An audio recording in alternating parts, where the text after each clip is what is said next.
Ano na ngayon yan? Alam na ng mga tao ang tungkol sa atin.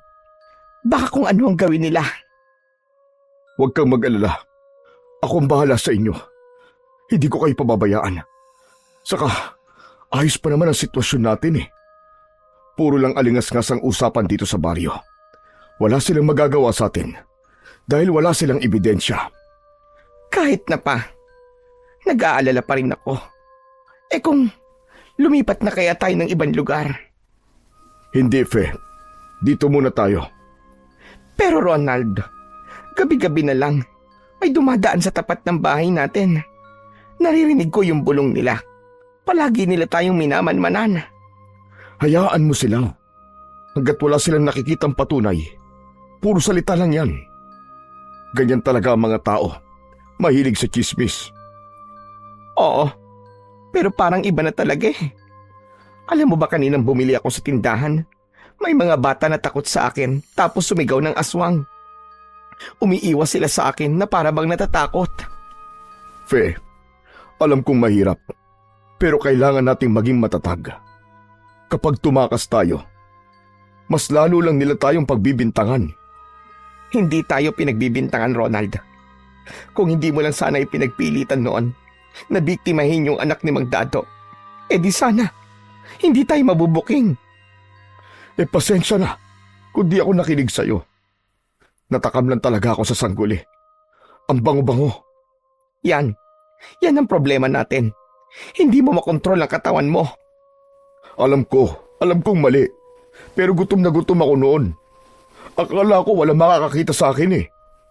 Pero may nakakita sa'yo. Oo na. Huwag mo na akong sermonan. Hindi ko na uulitin, pangako. Pangako. Pero kapag sumasapit naman ang gabi, gumagala ka na naman. Makontento ka na muna sa mga alaga nating manok, Ronald. O kaya umalis na tayo dito. Kinakabahan na talaga ako eh. Oo na, sige na. Aalis na tayo. Pero hindi ngayon. Bukas na lang. Mahirap yung makita tayo ng mga tao sa kalsada dahil tiyak na iisipin ng mga yon na tumatakas tayo. Mabuti pa ay patulugin mo na muna yung anak mo. Nabaling ang paningin ko sa batang tinutukoy. Siguro ay nasa 3 taong gulang pa lang ako. Pinulot ng babae ang batang yun mula sa banig at saka inihele sa balikat. Pilit na pinapatulog. Pero imbis na matulog ay nag-iiyak ang bata. Malakas at walang tigil. Ano ba nangyayari sa iyo, anak? May masakit ba sa iyo? Nagugutom ka ba? Hindi nagsasalita ang bata. Patuloy lang ito sa pag-iyak. Pero meron itong itinuturo sa may bintana. Pagtingin ko doon ay may nakita kong parang isang anino na may mapupulang mga mata. Nakasilip yun sa may bintana pero agad ding nawala. Ilang sandali ang lumipas. May narinig akong mga yabag sa labas. Yung lalaki biglang napatayo at dumiretso sa may bintana para silipin kung ano ang nangyayari. May mga tao sa labas, papunta sila rito. May mga dala silang sandata. Ano? Sinasabi ko na nga ba? Anong gagawin natin ngayon, Ronald? Kalma ka lang, akong bahala. Basta wag kayong lalabas kahit na anong mangyari. Lumabas yung lalaki at hinarap ang mga tao sa labas. Maya-maya pa ay narinig ko ang malalakas na sigawan. Lumapit ako sa may bintana at sumilip. Ano kailangan nyo? Bakit kayo nandito sa bahay ko? Nandito kami para papanagutin ka sa kasalanan mo. Anong pinagsasasabi mo, Dado? Anong kasalanan? Huwag ka na magkunwari. Ikaw ang tumangay at pumatay sa anak ko, hayop ka! Ano? Nasisiraan ka na ba ng bait? Bakit ako naman ang pinagbibintangan mo? May nakakita sa'yo. At hindi lang yun. Pati yung ibang mga bangkay na natagpuan dito. Kayo din ang dumali. Mga demonyo kayo! Ano, grabe ka naman, Dado. Una pinagbibintangan mong ako ang kumuha sa anak mo. Tapos pati yung mga natatagpuan patay dito. Sa amin mo na rin ibinibintang. Hindi ako basta-basta nagbibintang. Aswang kang hayop ka! Nagkakamali ka, hindi ako aswang. At wala kaming kinalaman sa lahat ng ibinibintang mo. Lahat ng yan ay kasinungalingan. Hayop ka. Hindi ka pala aswang, ha? Hetong sa'yo! Mabilis ang mga sumunod na pangyayari. May inihagis na kung anong pulbos yung lalaki. Biglang umusok ang bahagi ng kanyang katawan na tinamaan ng pulbos. Gawayan sa pulbos ng itim na talaba. May kakayahan ito sunugin ang balat ng isang nagbabalat kayong aswang. Hinarap ni Mandado ang mga tao. Itinaas nito ang hawak na itak at nagsimulang sumigaw. Mga kasama! Patayin ang mga aswang! Isang lalaki ang biglang sumugod at sinaksak nito sa tagiliran si Mang Ronald. Wag! Wag! Ngunit walang nakinig. Muli sana siyang sasaksakin ng lalaki pero biglang nagbago ito ng anyo. Naging isang malaking nilalang na balot ng balahibong itim. May pangil, may mahahabang kuko at namumulang mga mata. Susugurin sana niya ang mga tao pero si Mang Dado, hinarap niya ng buong tapang ang mga kalaban. May inusalitong isang orasyon na nakapagpatigil sa aswang. Parang hindi ito makagalaw. Doon, sinugod ito ng mga tao at tuluyang pinaslang. Biglang lumabas yung asawa nitong babae. Umiyak ito nang makitang patay na ang kanyang asawa. Ngunit dahil sa galit ng mga tao, pinatay din nila ito. Yung mga tao, sinira nila ang pinto at pumasok sa loob ng bahay. Bigla kong naalala ang bata. Napalingon ako dito. Wala itong kamuwang-muwang sa nangyayari sa kanyang mga magulang. Iyak lang ito ng iyak. May isang tao na lumapit. Alam ko, may balak din itong saktan ng bata. Ngunit bago pa niya magawa yon, ay pinigilan siya ng leader nila. Huwag mo nang katayin yan. Mamamatay din naman yan dahil susunugin natin siya kasama ang kanyang mga magulang. Nanlaki ang mga mata ko sa narinig. Bigla akong kinilabutan. Nakatitig lang ako sa eksenang yon na para bang nanonood ng pelikula. Gusto kong tumakbo. Gusto kong sumigaw pero hindi ko magawa. Gusto ko nang magising pero wala. Nandoon pa rin ako hanggang sa sinimulan na ng mga taong yon na sunugin ang bahay. Isa sa kanila ang nagtapo ng sulo sa bubong. At sa isang iglap, kumalat ang apoy. Lumapit ako sa bata. Iyak ito ng iyak. Gusto ko siyang iligtas, pero hindi ko siya mahawakan. Unti-unti nang nilamon ng apoy ang buong kabayan. Hanggang sa may tumamang nagbabagang kahoy sa balikat ng bata. Napasigaw ako ng malakas. Humingi ng tulong, kahit alam ko namang walang makakarinig. Ramdam ko yung init at sakit. Parang ako mismo yung nasusunog. Hindi! Tama na! Tulong! Tulong! Ilang sandali pa ay parang dininig ang aking paghingi ng tulong. May isang nilalang na pumasok sa bahay. Lumapit ito sa bata at tinulungan itong lumabas mula sa nasusunog na bahay. Pagkalabas ng nilalang sa nasusunog na bahay, doon unti-unting naglaho ang paligid. Ang apoy, ang sigawan ng mga tao, pati na ang iyak ng bata. Biglang naimulat ko ang aking mga mata. Bigla ako natigilan. Ang mga eksenang yun pala ay panaginip lang. Napatingin ako sa paligid. Nakita ko si Tatay Ismael na nakatayo sa tabi ng aking higaan. Nag-aalala ang kanyang muka. Anak, mabuti naman at gising ka na. Kanina pa kitang ginigising. Sigaw ka ng sigaw habang natutulog. Tay, nanaginip ako na may nasusunog na bahay. May bata, may pamilya, tapos may mga taong galit na galit. Ano ka mo? Hindi kita maintindihan, Iya. Ano ba sinasabi mo? Huminga ako ng malalim. Pilit kong pinakalma ang aking sarili upang maayos kong masabi ang aking panaginip. Tinignan ko si Tatay Ismael at saka ako nagsimulang magkwento. Tahimik lang siyang nakinig. Nang matapos ako, ay nakita kong bahagya siyang napailing. Akala ko ay habang buhay nang maitatago ang pangyayaring yun, Iha. Pero mali pala ako. Hindi ko akalaing ipapaalam sa iyon sa pamamagitan ng panaginip. Ano po ba kasi yun? Bakit ganun? Bakit parang totoong-totoo? Mukhang oras na nga talaga para malaman mo ang katotohanan. Ano po yun? Anong katotohanan? Ang panaginip na yon ay hindi lang basta panaginip. Dahil yon ay alaala ng nakaraan mo. Ano po? Alaala? Ang mga aswang na pinatay sa baryong yon ay ang mga magulang mo. At yung bata, ikaw yun, Esperanza. Nabigla ako. Hindi ako makapaniwala sa aking narinig. Anong sinasabi niyo? Ibig sabihin, hindi niyo ako anak? Hindi kita anak, Esperanza. Ako lang ang nagligtas sa iyo mula sa naglalagablab na apoy. Hindi. Hindi totoo yan. Patawarin mo ko, Iya.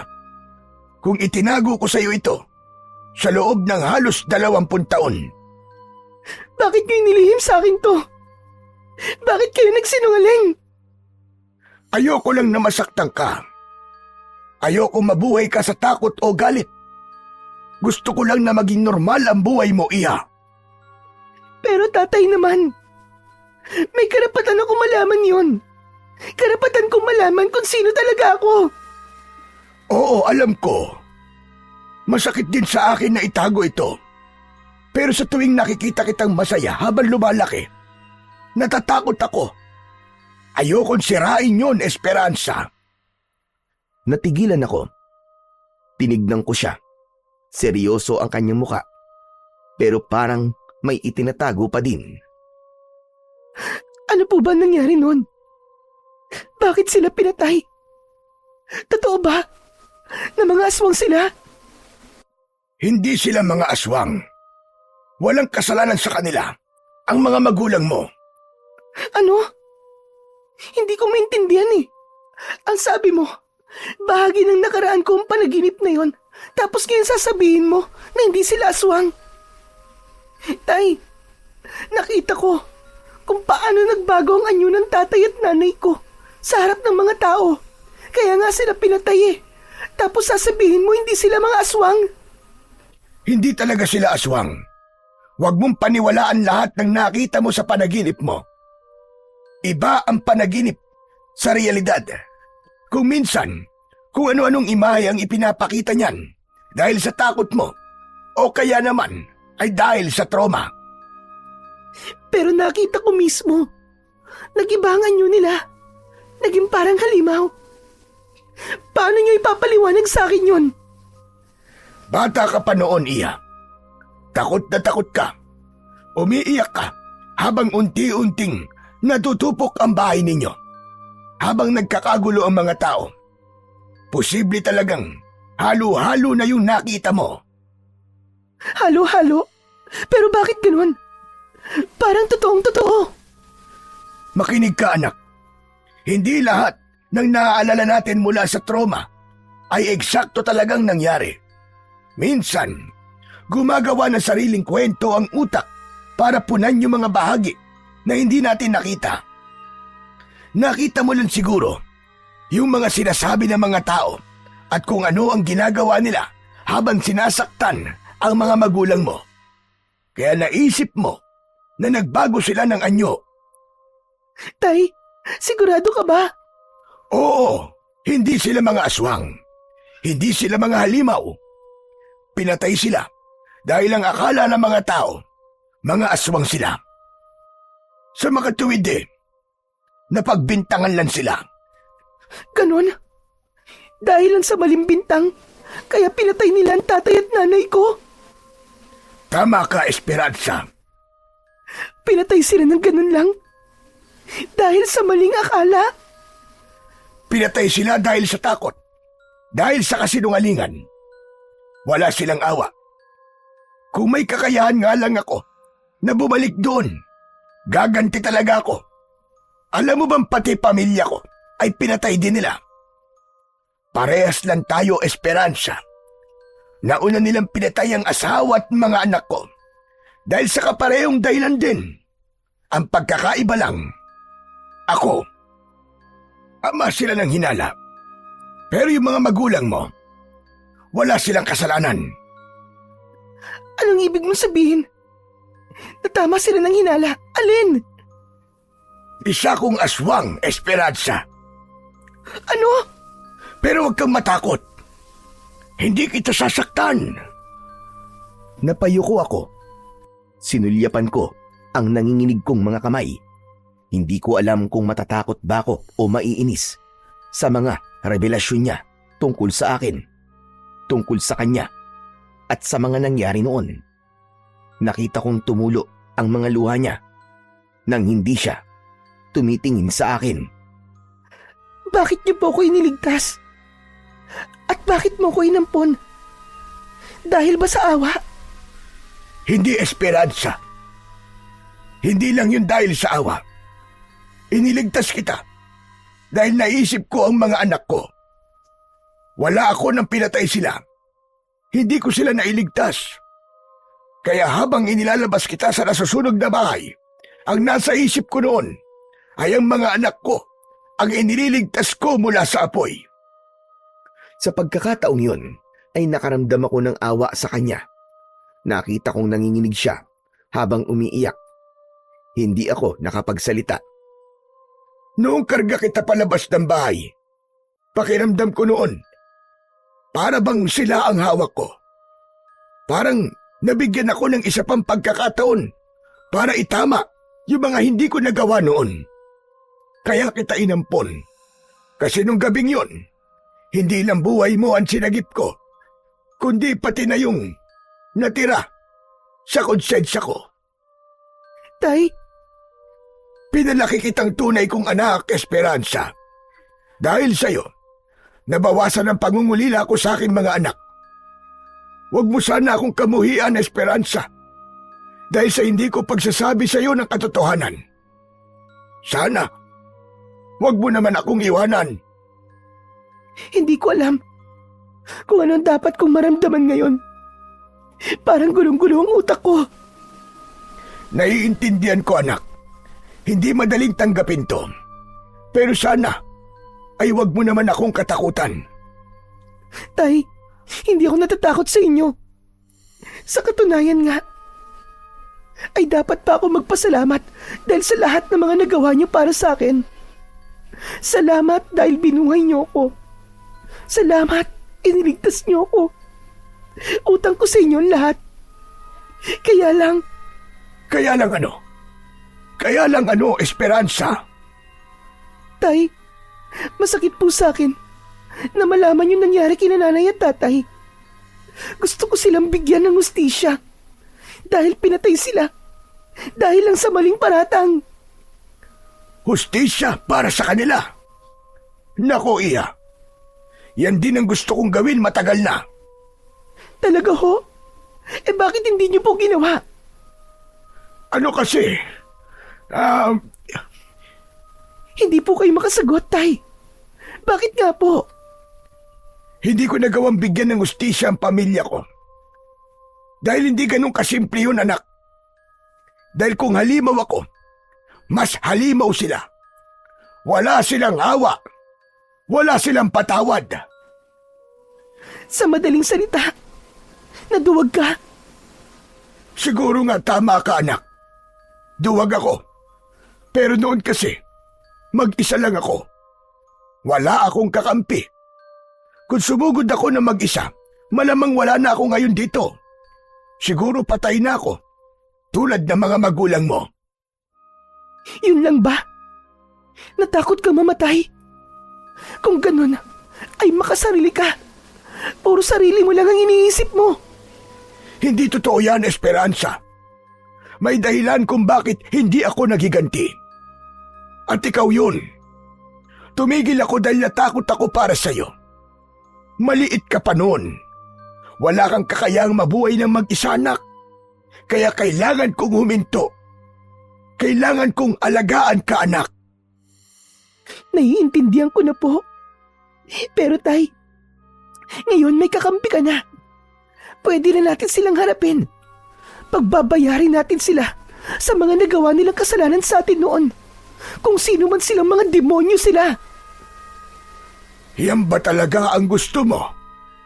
Sige, hindi kita pipigilan. Karapatan mong maghangad ng hustisya para sa mga magulang mo. Pero gusto ko lang malaman mo, Iha, na hindi tayo pwedeng magpadalos-dalos dahil maruming lumaban ang mga yon, lalo na yung leader nila noon. Sino po ba ang leader nila? Hindi siya ordinaryong tao, anak.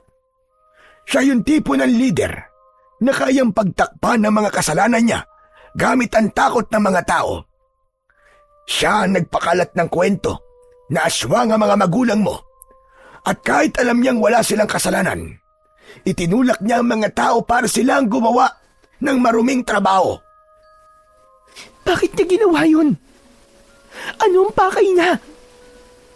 Sumisikat kasi noon ang mga magulang mo. Magagaling silang mga albularyo. Takot siya na mawala ang maagawan ng kapangyarihan at impluwensya sa baryo. Kaya naman, siniraan niya ang tatay mo. Anong pangalan niya? Ang alam ko, ay Dado ang pangalan niya, Iha. Dado? Teka, siya yung nasa paniginip ko. Narinig kong binanggit ni tatay ang pangalan niya. Walang hiya siya, demonyo siya. Pagbabayarin ko lalaking yun. Humanda siya. Ano ba ang plano mo, Esperanza? Hindi tayo basta kikilos ng bara-bara, Iha. Kasi kapag nalaman nila ang tungkol sa plano natin, siguradong papatayin din nila tayo. Susunugin din tayo sa apoy. Hindi ako natatakot, tay. Hindi na ako yung batang iniligtas mo mula sa apoy na walang nagawa, kundi ang umiyak lang noon. Ngayon, kaya ko na po lumaban. Kaya ko nang ipagtanggol ang sarili ko. Basta, pagbigyan niyo lang ako. Pagbigyan? Bakit? Ano ba ang gusto mo? Gawin mo akong katulad mo. Kailangan ko ng lakas at kapangyarihan. Ano ka mo? Abay, hindi maaari yun. Hindi pwede. Anong hindi pwede? Diba, ang mga aswang ay kayang manghawa ng tao. Sige na, tay. Pagbigyan mo ko. Kailangan kong magkaroon ng kapangyarihan para harapin sila. Hindi pwedeng mahina ako. Nahaharap sa kanila. Hindi mo alam kung ano ang sinasabi mo, Esperanza. Hindi madali na maging aswang. Isa itong sumpa. Sumpa ng kadiliman, Esperanza. Baka hindi mo kayanin. Kaya ko po. Pakiusap gawin niyo akong aswang. Gusto kong magiganti sa mga walang niyang tao na yun. Pero anak, hindi mo pa rin siya kakayanin. May kapangyarihan ng lalaking yun. Mapapatay ka lang niya. Hindi siya basta-basta. Kung ganun, anong gagawin natin? Mananahimik na lang ba tayo? Hahayaan na lang ba natin yung nangyari noon? Wala ka ba talagang planong? Bakit? Kasi takot ka. Takot na takot ka, ganun ba? Hindi ako nananahimik. Dahil duwag ako. Naghihintay lang ako ng tamang oras. At sa totoo lang, hindi ka dapat kasama sa plano na yon. Gusto sana kitang ilayo sa gulo. Pero ngayong sinabi mong handa ka, hindi na kita pipigilan. Kung ganun, tay, anong balak mo? Kapag dumating ang susunod na kabilugan ng buwan, gagalaw tayo. Tayo? Hindi lang tayong dalawa. May mga kasama ako, mga kauri ko. Matagal ko na silang inihanda para sa araw na to. Saglit siyang tumigil. Tumingin siya sa akin at tumitig. Parang iniisip muna niya kung paano niya sasabihin ang susunod. Kita ko sa mga mata niya ang lungkot at galit na matagal niya nang kinikimkim. Pero hindi tayo basta susugod, Esperanza. Kailangan muna nating malaman kung saan mahina si Dado. Pero, paano natin malalaman, Tay? Kailangan ng magmamanman. Isang taong hindi nila aakalaing may alam sa nangyari. Isang muka na hindi nila kilala. Hinawakan niya ako sa kamay.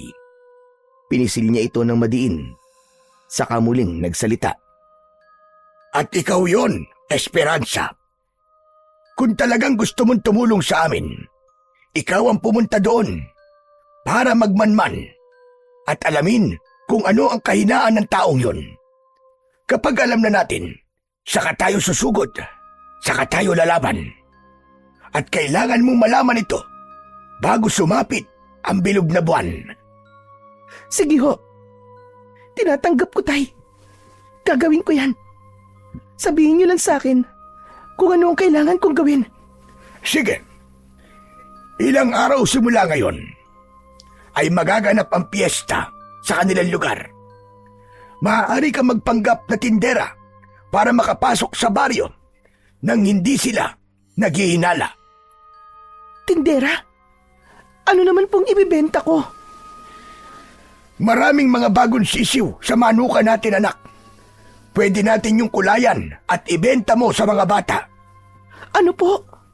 Ibig niyong sabihin magbibenta ako ng mga sisiw? Tama ka. Walang magdududa sa'yo. Sa fiesta, natural lang na may nagbebenta ng kung ano-ano. Mas madali ka makapagmamanman kung magpapanggap kang isang simpleng tindera. Pero Tay, paano po kung may makakilala sa akin? Walang makakakilala sa'yo, anak. Bata ka pa noon. Basta tandaan mo, huwag kang magbabanggit ng kahit na ano tungkol sa nakaraan mo. Ang gagawin mo lang magmasid at magkalap ng mga impormasyon.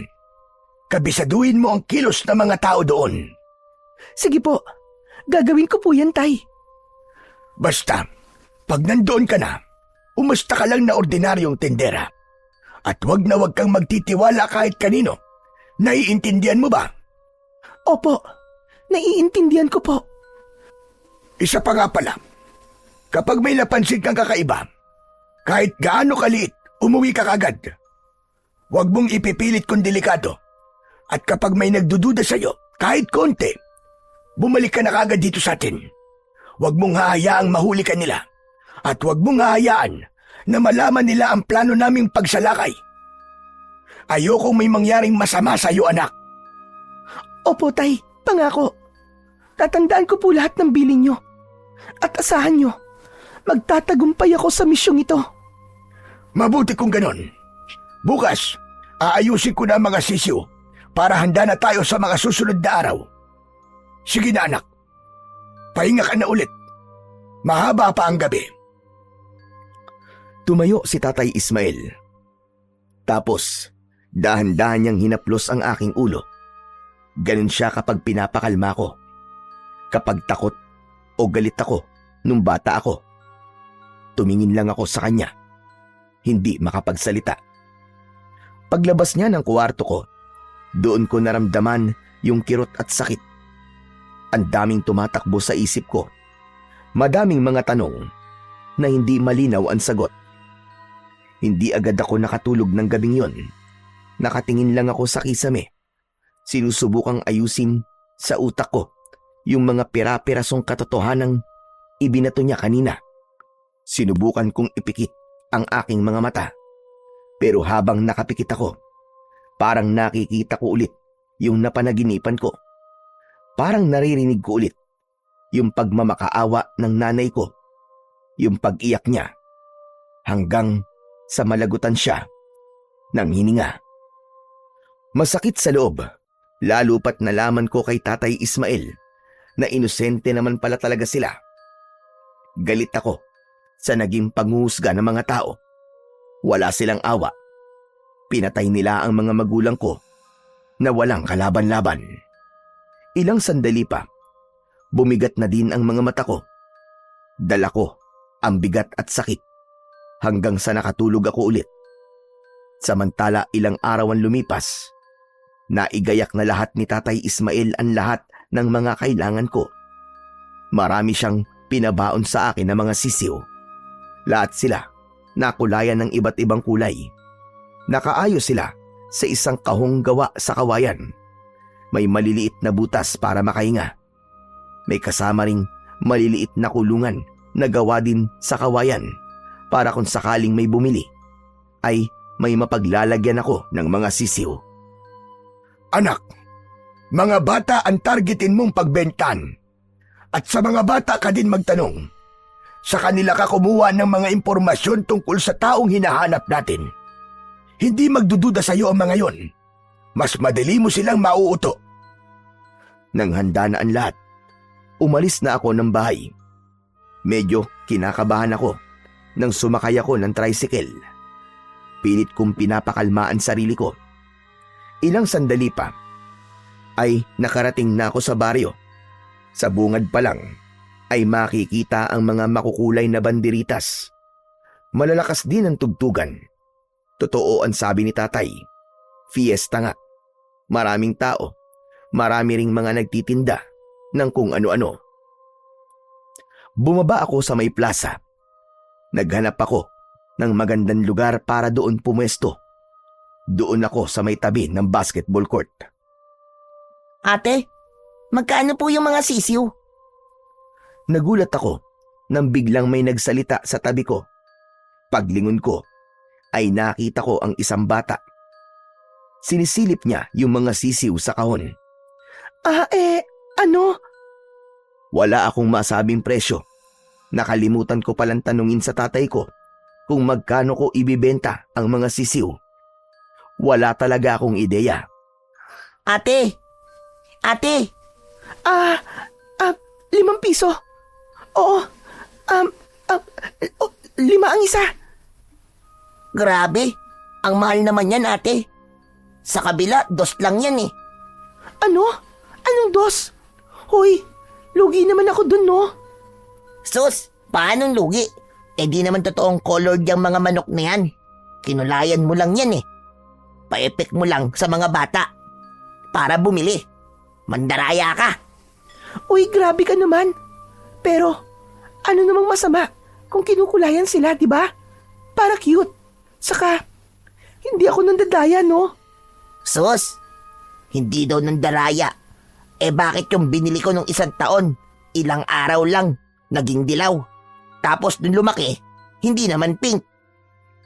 Bigla akong natawa sa ekspresyon ng batang paslit na yun. Pinigilan ko ang tawa ko.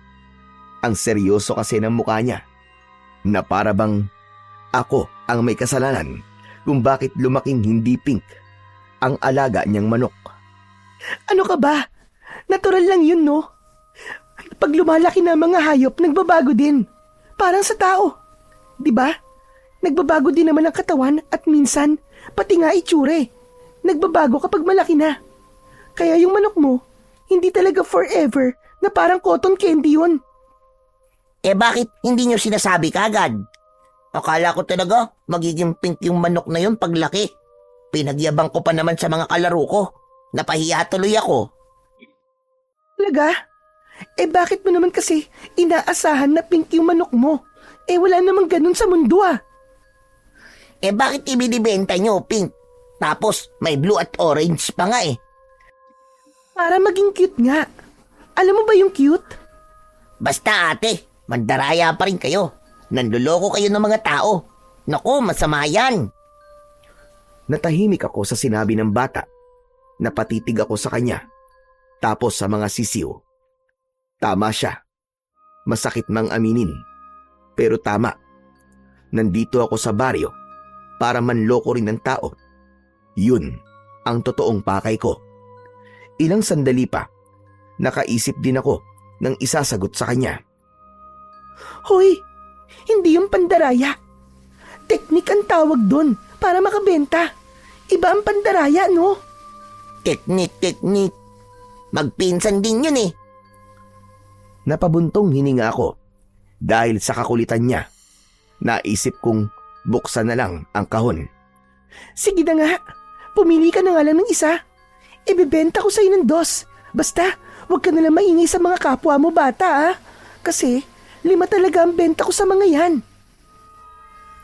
Namilog ang mga mata niya. Parang na-excite bigla. Lumapit pa siya ng kaunti at sumilip sa mga sisiw. Ate, hindi ba pwedeng libre na lang? Libre? Ang kapal mo Sino nagsabi na namimigay ako? Mukha ka kasing mabait, ate. Akala ko mapagbigay ka. Saka, ang ganda-ganda nyo pa. Para kayong anghel. Hoy, ikaw huwag mo akong bulahin Basta 2 ang isa. Ano, bibili ka ba? Opo, bibili po ako. Humirit lang naman Baka sakali na mapagbigyan. Pumili na siya ng isa. Yung kulay itim ang napili niya. Medyo napakunot ang noo ko nung makita ko ang sisiw na yon. Nung inaayos kasi namin ni tatay ang mga sisiw, wala akong nakitang kulay itim. Nagtataka man, ay kinuha ko na rin yun at inilagay sa maliit na lagayan. Iaabot ko na sana ito sa bata, pero may dumating na binata. Nakasuot ito ng maruming damit. Walang sabi-sabi nitong biglang binatukan yung bata. Ano na naman yan, Aray ko naman, kuya. Bibili lang naman ng sisiw Bakit pa nang babatok ka? Bibili. At saan ka kumuha ng pambili mo, Aber?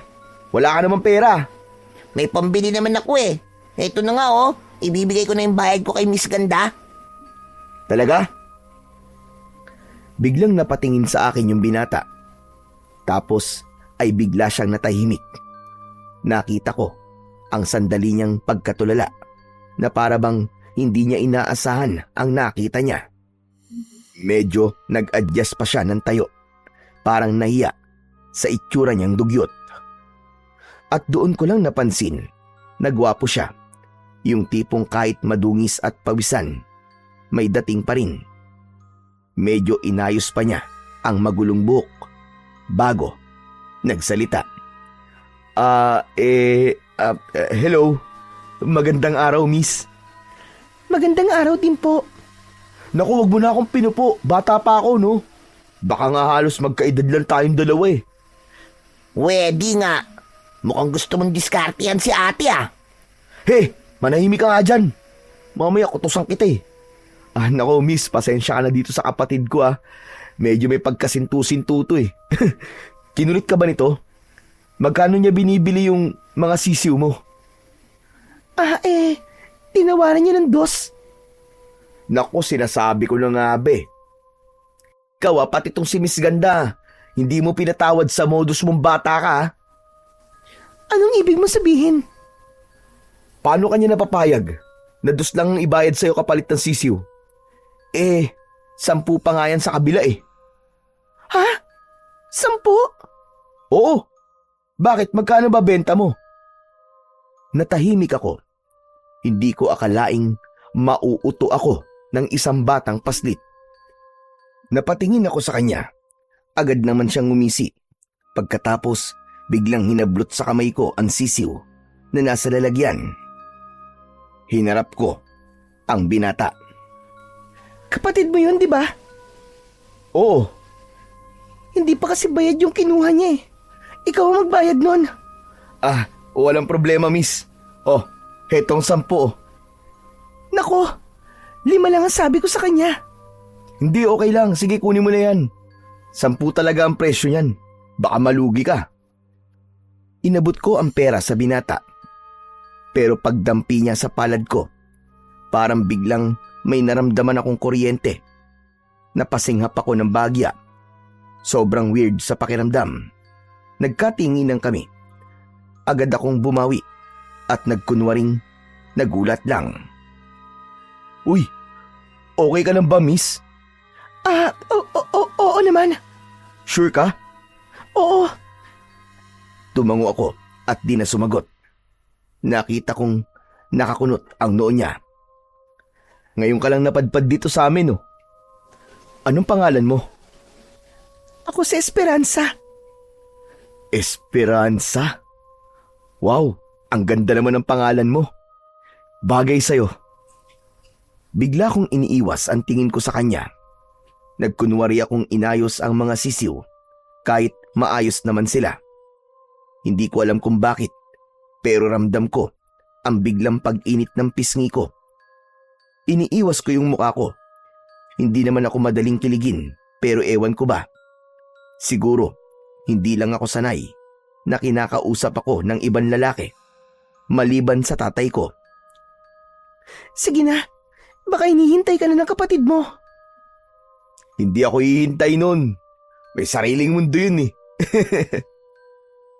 Siya nga pala, ako naman si Jericho. Diyan lang yung bahay namin oh. Tapat lang nitong plaza. Ngayon, Baka may kailangan ka. Pwede mo akong puntahan doon. Kami lang naman ang kapatid ko sa bahay eh. ano namang kailangan ko sa'yo? Ewan, baka lang naman. Napakamot siya sa batok. Halatang nahihiya. Hindi naman bawal mag-alok ng tulong, di ba? Hindi naman. Medyo natatawa lang ako kasi ang bilis mo mag-offer eh. Hindi mo pa nga ako kilala masyado eh. Pero parang close na kagad tayo. Naku, pasensya ka na. Kung ganun ang dating ko sa'yo ah. Ano lang kasi, basta. Mukha ka kasing mabait eh, saka maganda ka. Baka kasi maging target ka ng mga loko-loko dito. Kapag nangyari yon, huwag ka mahihiyang tawagin ako ah. Akong bahala sa'yo. Uminit ulit ang pisngi ko sa sinabi niyang yon. Hindi ko alam kung paano ko siya sasagutin. Kaya inayos ko na lang ulit yung mga sisiw. Dito ka lang naman sa pwesto na to, di ba? Oo, dito lang ako. O sige, babalik ako dito mamaya. Bakit? Bibili ka ba ulit ng sisiw? Hindi, babalik ako kahit wala akong bibilhin. Ganon? O sige na, uuwi na muna ako at magluluto muna ako ng pagkain namin. Ikaw, may pagkain ka ba? Gusto mo, dalang kita dito? Naku, wag na. May baon akong pagkain dito. Kaya wag ka na mag-alala sa akin. Hindi, bibigyan kita mamaya. Hindi, wag na. Ayoko. Hindi ko rin yung tatanggapin. Hindi ako tumatanggap ng pagkain mula sa taong hindi ko kilala. Ah, ganun ba? Okay, sige. Aalis na ako. Bye. Dahan-dahan na siyang tumalikod at naglakad palayo. Pinagmasdan ko siya. Hindi ko maintindihan kung bakit kinakabahan ako habang nakatitig sa kanya. At para mawala yon, ibinaling ko na lang ang buong atensyon ko sa pagtitinda. Okay, Esperanza. Kailangan mo mag-concentrate. Kaya mo to. Tumingin ako sa paligid. Naghanap ako ng malilipatang pwesto. Tinabihan ko yung isang matanda na nagtitinda din ng sisiw. Ilang sandali pa, may ilang mga bata na ang lumapit kasama ang kanilang mga magulang. Sa akin sila bumili. Habang abala ako sa pagbebenta, pasikreto kong nagmamasid sa paligid. Tinitignan ko ang galaw ng mga tao sa paligid. Yung mga bata, yung mga magulang nila, pati na rin yung mga matatanda. Naging mapanuri ako at pilit na inaalam kung sino sa kanila yung taong binabanggit ni Tatay Ismael. Pero hindi pala ganun kadali yun. Hindi pala talaga sapat na magmasid lang para matukoy kung sino ang leader. Kailangan ko talagang magtanong-tanong. Pero hindi ko yung ginawa sa unang araw. Baka kasi may makahalata sa akin. Matapos ang ilang oras na pagmamanman, umuwi na ako sa bahay. Naabutan ko si tatay na nasa kusina. Nagluluto ng aming hapunan. Abala ito sa paghahalo ng sabaw sa kaldero. Tumigil ito nang makita ko. Anak, kumusta ang unang araw mo? Ayos lang naman po, Tay. Ano, may nalaman ka bang impormasyon tungkol sa taong pinapahanap ko sa iyo? Wala pa po. Nag-obserba lang muna ako. Ayos lang yan. Hindi naman kita minamadali. Salamat po. Naisip ko kasi na kailangan ko pa rin mag-ingat. Hindi pwede na basta na lang ako magtanong sa mga tao. Baka makahalata sila na may iba akong pakay. Tama yan, anak. Naiintindihan ko. Kailangan mo talagang ingatan ang kilos mo. Tama lang ang ginawa mo na yon. Pero tay, ba't ganun? Bakit parang mababait naman ang mga tao doon? Mabait? Walang mabait sa baryong yon. Marunong lang silang magpanggap. Yung mga ngiting ipinapakita nila, pantakip lang yon sa tunay nilang pag-uugali. Kaya, huwag kang basta magpapaloko. Tama po kayo. Nakita mo naman yung ginawa nila sa nanay at tatay mo, di ba? Masasama sila. Mga sakim. Mga walang awa. Palagi mong tatandaan na huwag maniniwala sa pagpapanggap nila. Huwag kang pauuto. Opo, tay. Mabuti. O siya, kumain na muna tayo para pagkatapos makapagpahinga ka na. Marami ka pang gagawin bukas. Sige po. Pinagsaluhan namin ni tatay yung niluto niyang karne na may sabaw. Agad akong sumalok at tinikman. Wow! Ang sarap nito ah! Anong karne nito, tay? Malambot, saka malinamnam. Espesyal ang pagkain na yan, Iya. Talagang inihanda ko yan para sa'yo. Salamat po. Nako, mukhang mapapadami na naman po ang kain ko nito. Sige lang, Iya. Kumain ka lang ng kumain. Pinagsaluhan namin ni tatay yung niluto niyang karne na may sabaw. Masarap talaga sa panlasa ko. Kahit walang gaanong rekado. Habang ngumunguya ako, napapapikit pa ako dahil pakiramdam ko mas tumitindi pa ang lasa. Pagkatapos naming kumain, nagligpit ako at si tatay naman ay pumasok na sa kwarto niya. Pumasok na din ako sa kwarto nang matapos ko na ang mga gawain ko. Agad akong humiga sa kama at sinubukang matulog. Pero biglang sumagi sa isip ko yung lalaking nakausap ko sa baryong yon. Si Jericho. Hindi ko siya kilala at wala akong maalala na nagkita na kami noon. Pero hindi ko alam kung bakit parang pamilyar siya sa akin. Yung mukha niya, yung mata niya, at yung ngiti niya. Parang matagal ko na siyang nakita. Pero imposible naman. Lumaki akong halos nakakulong lang sa bahay.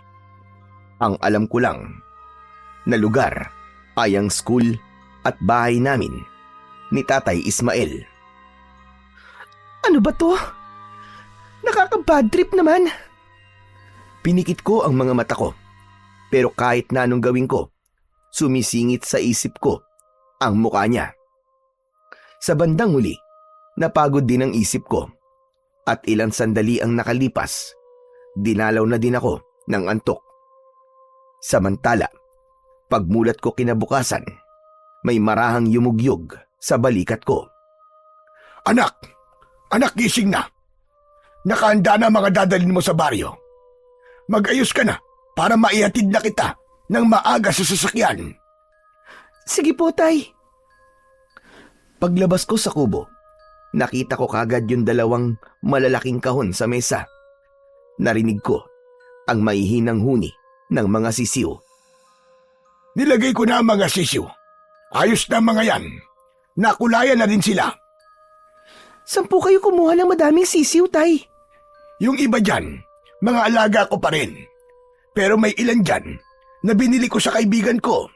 Kailangan mag-effort ako, anak, para makumpleto ang mga props sa pagtitinda. Para walang magduda sa'yo. Kahapon, tay, tuwan-tuwa po yung mga batang napagbentahan ko ng sisiw. Mura daw kasi. Mabuti naman. Kung hindi ka lang talaga pagdududahan kahit libre mo pang ipamigay lahat yan. Pero hindi pwede. Saka mo nalang ipamigay kapag alam mo na kung nasaan si Dado at makakalap ng impormasyon tungkol sa kanya. Umangat ang tingin niya sa akin. Seryosong seryoso ang kanyang mga mata. Pero anak, kapag nakita mo siya, Hayaan mo lang Huwag ka magpapalata sa taong yon. Kailangan mo lang alamin kung saan nanggagaling ang kapangyarihan niya. Kunin mo at kapag nakuha mo na, saka kami sasalakay. Makukuha na natin ang hustisya, anak, para sa mga kapamilya natin. Tay, paano ko po malalaman kung saan nanggagaling ang kapangyarihan niya at kung ano po ang kahinaan niya? Parehas lang yan, anak. Kapag nakuha mo na ang bagay na nagpapalakas sa kanya, manghihina na yon panigurado. Basta, magmasid ka. Tignan mo kung may kakaibang bagay sa katawan niya. Kapag may nakita kang ganon, sundan mo. Kunin mo. Malinaw ba? Opo, Tay. Tatandaan ko po ang lahat ng yan.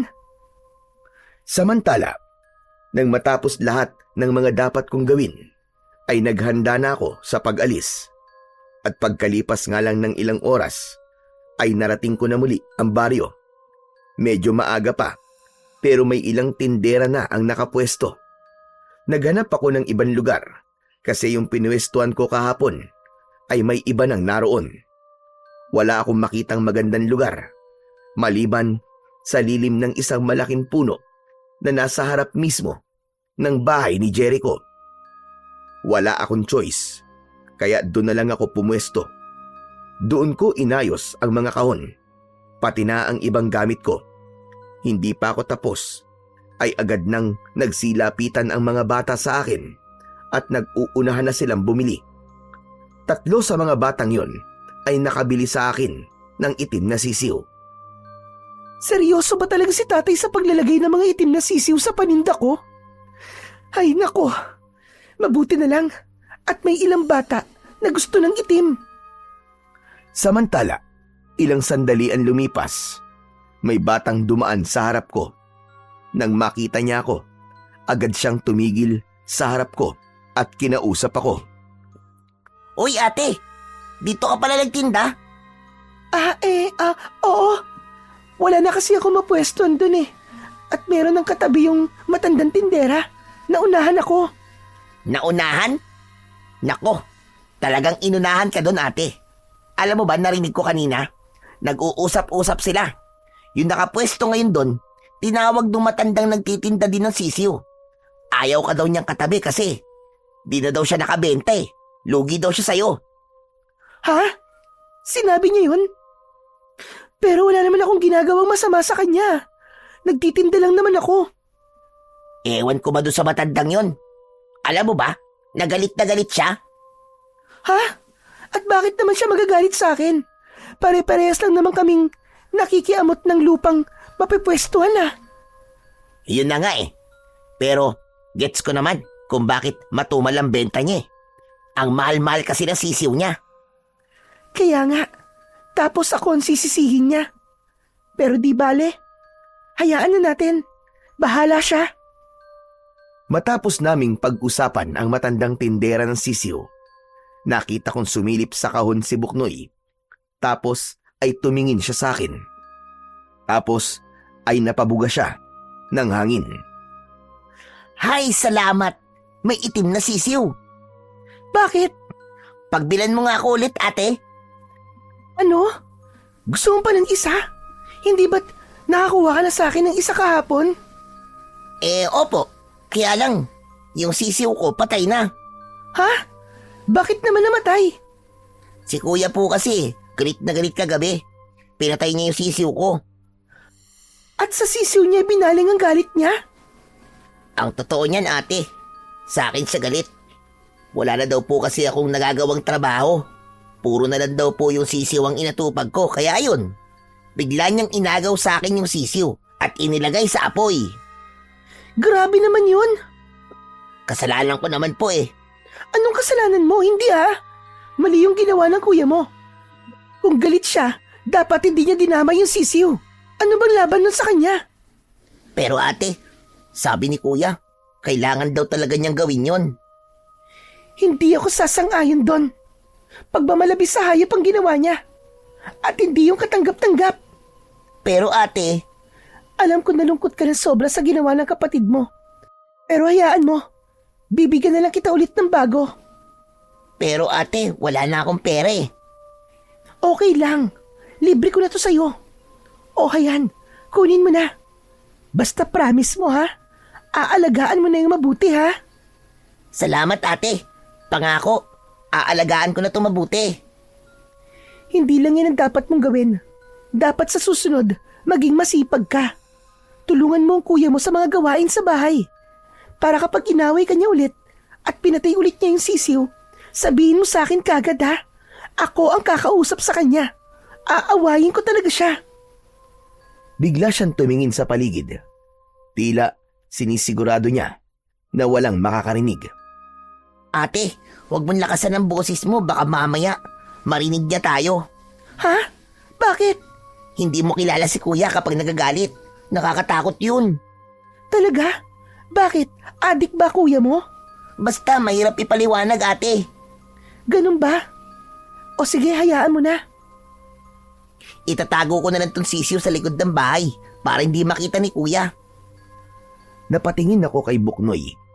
Bigla kong naisip na baka siya ay pwede kong tanungin. Siya ang batang masasabi kong malapit na sa akin at madaldal siya. Tiyak kung lahat ng tatanungin ko ay sasagutin niya. Tumingin ako sa paligid. Tiniyak ko ding walang makakarinig. Nang umalis na ang kapwa niya bata, ay saka ako nagsalita. Kayo ba Buknoy eh? Talagang taga rito sa baryo? Opo ate, taga rito talaga kami. Dito kami lumaki ni kuya. Bakit niyo po tinatanong? Ha? Wala naman. Ano kasi? May hinahanap akong tao. Baka kilala mo si Mang Dado. Ano po? Bakit niyo po siya hinahanap? Kilala mo? Opo, bakit niyo nga po siya hinahanap? Wala naman. Interesado lang akong makilala siya. Kasi may nakapagkwento na magaling daw ang taong yun. Para daw superhero. Totoo po yun. Superhero talaga si Tatay Dado. Anong sabi mo? Tatay mo si Mang Dado? Opo. Bigla ako natigilan nang marinig ang sinabi ni Buknoy. Bigla akong kinabahan. Hindi ko akalain na anak na pala yung kaharap ko mula pa kahapon. Ganun ba? Buknoy, nasan yung tatay mo ngayon? Andun ba siya sa bahay niyo? Pwede ko ba siya makausap? Biglang nag-iba ang mukha niya. Para bang biglang nalungkot. Wala na po si tatay eh. Matagal na po siyang patay. Ano? Patay na siya? Sigurado ka? Opo. Sabi ni kuya, bata pa lang ako nung namatay siya. Anong kinamatay niya? Ewan po. Hindi naman nila sinabi sa akin eh. Wala ni isa sa kanila na nagsabi sa akin ng maayos. Tahimik akong tumango. Pero sa loob-loob ko, hindi ko alam kung matutuwa ba ako o malulungkot. Matutuwa dahil wala na pala kaming dapat na alalahanin ni tatay. Wala nang magiging hadlang sa plano niya. Pero sa kabilang banda, habang pinagmamasdan ko si Buknoy, ay naaawa ako. Parang kaparehas ko pala siya na hindi nakilala ang mga magulang. Hinahanap mo ba si tatay ate kasi gusto mong magpagamot? Kasi sabi sa akin ni kuya, isang magaling na manggagamot daw si tatay. Marami raw nagpapagamot sa kanya noon kasi tanyag siyang albularyo. Ha? Oo sana eh. Magpapagamot sana ako. Kaso, patay na pala siya. Nakakalungkot naman. Bakit ate? Ano ba sakit mo? Palagi kasing sumasakit ang tiyan ko eh. Siguro, may kumukulam sa akin. Hala, kawawa ka naman ate. Pero wag ka mag-alala. Kahit patay na si tatay, may pumalit naman sa kanya eh. Magaling din yun. Marami nga nagpapagamot sa kanya eh. Sino? Si kuya. Ha? Yung kuya mong mahangin? Albularyo yun? Opo, hehe. Mahangin ha. Lagot ka ate, baka marinig ka nun. Matalas pa naman ang pandinig nun. Ganon? Bakit di mo sinabi kaagad? Bago pa makasagot si Buknoy, ay biglang lumitaw sa harap namin si Jericho. Seryoso ang kanyang muka at parang galit. Nagkatinginan kami ng bata. Parang sinasabi ng kanyang mga mata, Nalagot ako sa kuya niya. Ano na naman yung hawak mo, ha, Buknoy? Di ba sinabi ko na sa'yo kahapon na ayoko ng itim na sisiw na yan? Bakit ba ang kulit mo? Kuya, sisiw lang naman to pabayaan mo na ako. Gusto ko lang naman talagang mag-alaga ng manok Akin na nga yan. Inagaw ng binatang yon ang ibinigay kong sisiw sa kanyang kapatid. Hindi ako nakaimik. Pinagmasdan ko lang silang dalawa. Nang maagaw niya ang sisiw sa bata, ay maras niyang ibinalik ito sa akin. Bakit nagtitinda ka ng itim na sisiw, ha? Ilan na naibenta mong ganito sa baryo? Ha? Bakit mo tinatanong? Tinatanong kita ng maayos. Huwag mo akong sagutin ng tanong din. Oo. May iba pa ako na pagbentahan. Yung mga bata na gusto ng itim na sisiw. Anak ng... lagot na. Anong lagot na? Buknoy, pumasok ka muna sa loob. May kailangan lang kaming pag-usapan. Tahimik na naglakad palayo si Buknoy. Hanggang sa kaming dalawa na lang ni Jericho ang nasa labas. Ako naman ay pilit na ginawang formal ang aking anyo. Wala namang kasi akong alam kung bakit nagagalit ang binatang yon sa mga paninda kong sisiw. Magsabi ka nga. Anong plano mo sa baryo namin, ha? Natahimik akong lalo nang sabihin niya ang tanong ko na yon. Pakiramdam ko ay may alam na siya. Natakot ako para sa sarili ko. Naisip ko na kung katulad ito ng kanyang ama, marahil ay pwede akong matulad sa ginawa nila sa mga magulang ko. Agad akong nagmasid sa paligid. Naghanap ng matatakasan. Anong plano yung sinasabi mo? Nagtitinda lang naman ako dito, ha? Ano bang problema mo? Anong problema ko? Hindi ko gusto ang mga paninda mong sisiw. Halika, samahan mo akong hanapin yung iba pang naibenta mo na. Kailangan nating makuha ang lahat ng yun at patayin. Bigla niyang hinawakan ng kamay ko at maigpit niya itong hinawakan. Aray!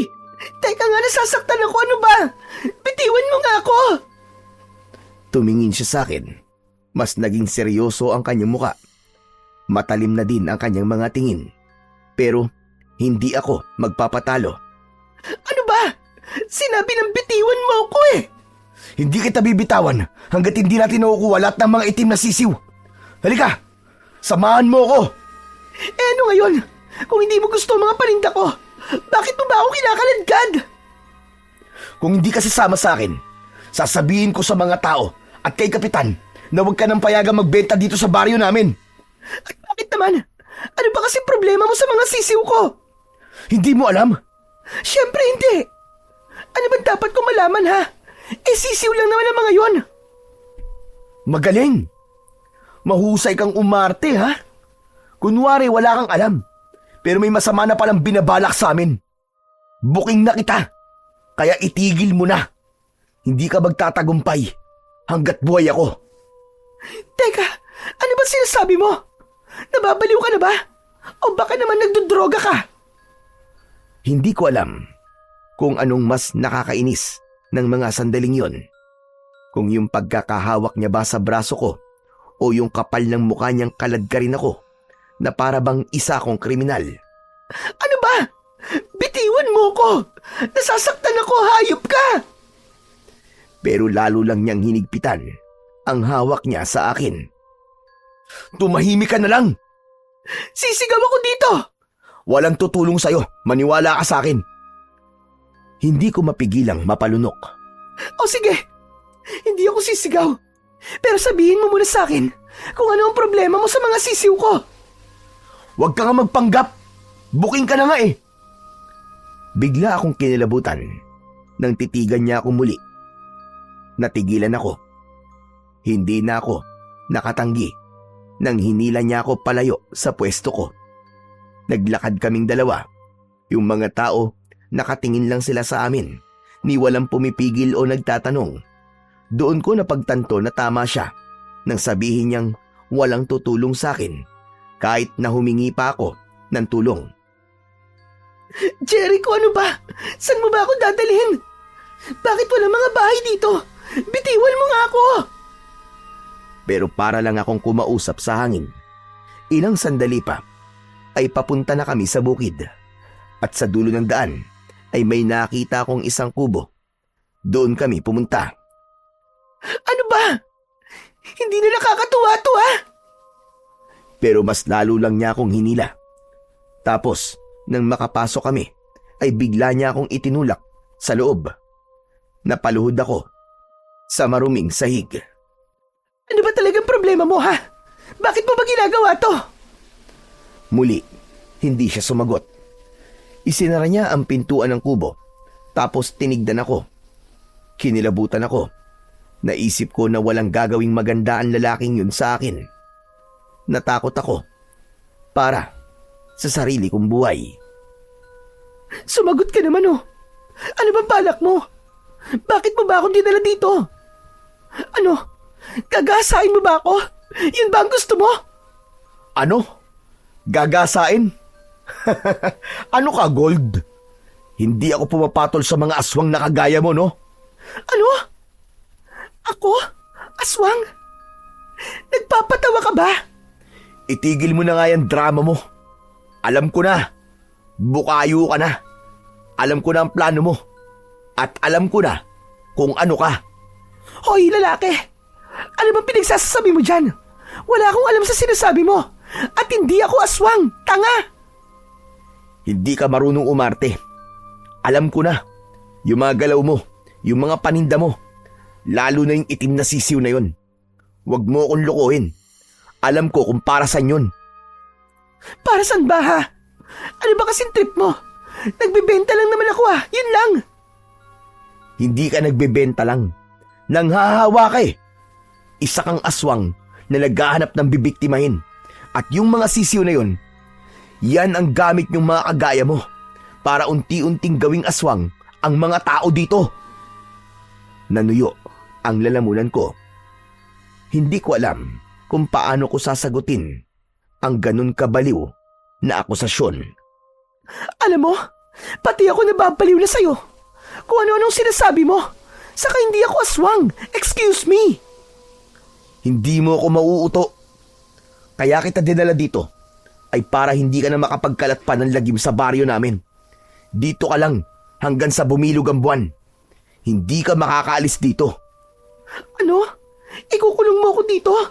Ang kapal naman ng pagbumukha mo. Mas makapal ang pagbumukha mo dahil nagbabalat kayo kang isang mukhang anghel na dalaga pero demonyo pala ang nasa loob. Manahimik ka. Hindi ako aswang. Hindi ako aswang. Inilapit niya ang mukha niya sa akin. Sapat para maramdaman ko ang init ng hininga niya. Para siyang nang aasar. Nakangisi siya pero may halong galit ang mga tingin niya.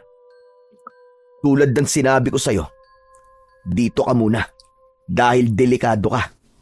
Pasalamat ka nga eh, hindi pa kita pinatay.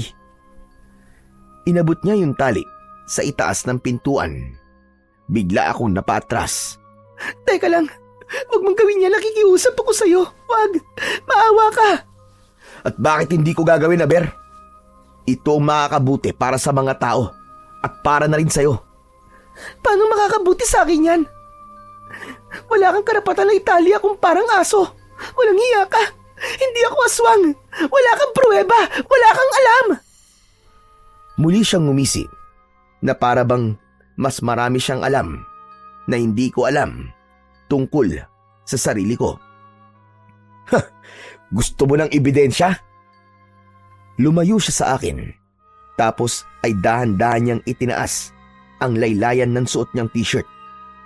Natigilan ako. Napalunok ako. Akala ko kung ano ang gagawin niya. Nang tuluyan niya ng mahubad ito, ay nakita kong may suot siyang kwintas na may malaking krusipiho bilang palamuti. Maya-maya pa ay lumapit siya sa akin. Tapos ay inalis niya ang kwintas at idinikit yun sa akin dibdib. Bigla ako napasigaw. Mainit yung kwintas. Para akong pinapaso. Masakit. Sobrang sakit na halos hindi ko matiis. Nanlaki ang mga mata ko.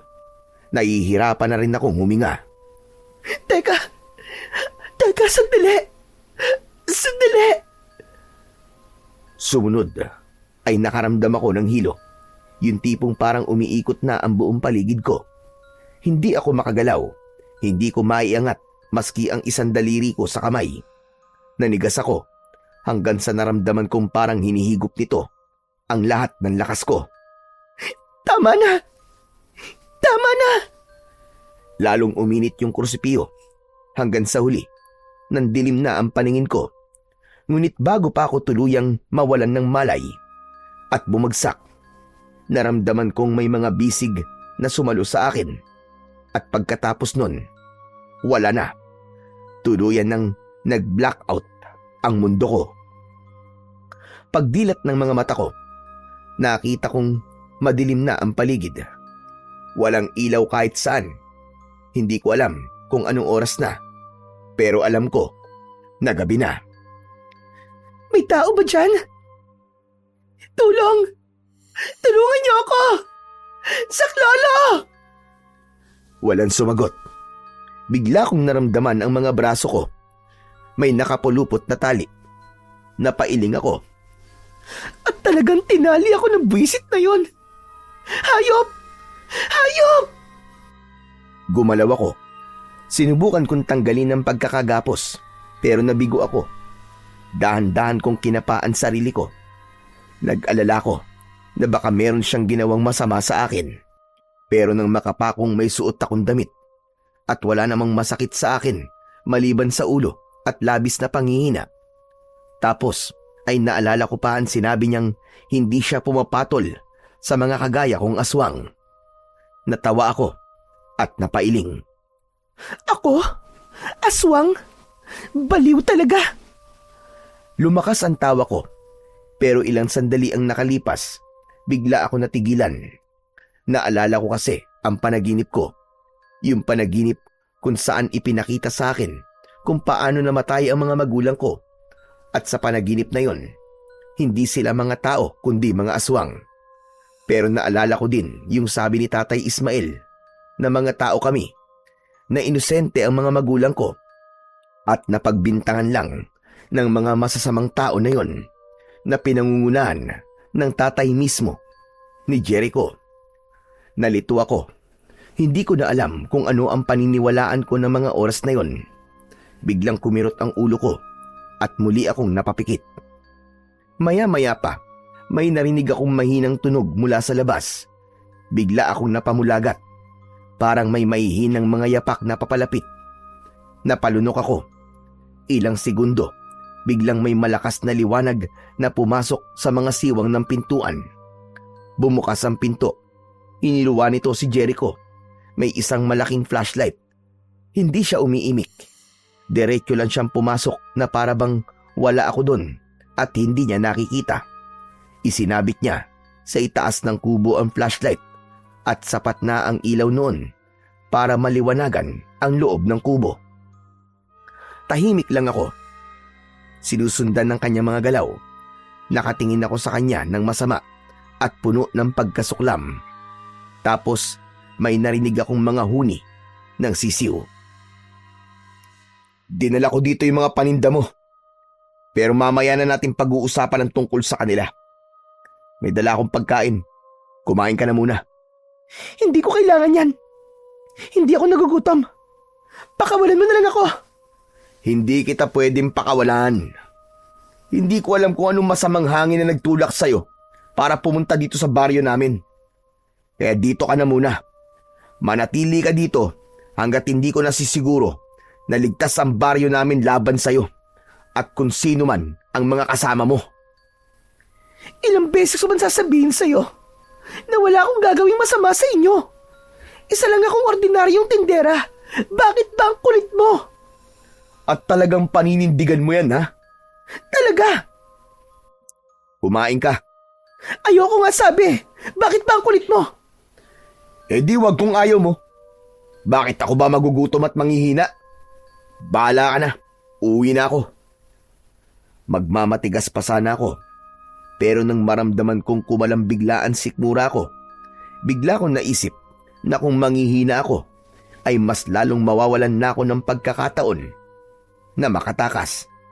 Teka, sandali. Sige na. Akin na yan. Arte-arte. Kakain din naman pala. Bigla akong nairita nang marinig ang sinabi niyang yon. Tuwang-tuwa siya na para bang nanalo siya sa isang labanan. Muli siyang lumapit sa akin at sinubuan ako. Ngunit pagdampi pa lang nun sa dila ko, halos masuka na ako. Ano to? Ba't ganito ang lasa? Ang anghang at ang baho. Inaasahan ko na yan. Bakit? Ano ba yung pinakain mo sa akin? May lason? Walang lason to, uy. Pero may rekado. May inihalo akong asin at madaming bawang. Hindi ka masasarapan sa luto na to. Kasi nga, aswang ka. Kaya nagdala ako ng ibang pagkain na tiyak na magugustuhan mo. Heto. May inilabas pa nga siyang isang balot ng pagkain. Pagbukas ng takip nito, ay agad kong naamoy ang mabangong aroma nito. Bigla ako natakam. Nilagyan niya ng kutsara, tapos ay inilapit sa akin. Oh, tikman mo to. Sinubukan kong umiwas, pero sumayad sa labi ko yung kaunting sos. Nag-iba ang pakiramdam ko. Ngumanga ako at tinanggap yung pagkain. Ngumisi si Jericho. O ano, masarap di ba? Sabi ko na nga ba't magugustuhan mo to eh. Alam mo bang half-cook na atay ng baboy ito at may halong sariwang utak din? Ano? Sinubukan kong idura yung inunguya kong pagkain, pero panay lang ang tawa ng lalaking nasa harap ko. Sus, kunwari ka pa. Nagustuhan mo nga eh. Bakit iniluluwa mo ng pilit? Sabi ko naman sa'yo eh, aswang ka eh. Talaga bang hindi mo alam? O nagkukunwari ka lang? Hindi ko alam. Ewan ko kung ano na ang paniniwalaan ko. Kung aswang ako, totoo yung nasa panaginip ko. Na isa nga talaga akong aswang. Ano bang panaginip yun? Wala. Hindi mo na dapat malaman. O siya, sige na. Aswang na akong aswang. Patayin mo na ako kung yun ang gusto mong gawin. Sige na. Hindi kita pwedeng patayin o pakawalan ng esperansa. Dahil hindi ko pa alam kung ano ang plano mo o kung may mga kasama ka na nagpaplano ng hindi maganda dito sa baryo. Sa tingin ko magagamit kita eh. Kaya dito ka lang. Wala akong kasama. Ako lang, Jericho. At wala naman talaga akong planong masama dito. Gusto ko lang maghanap buhay ng matino. Talaga ba?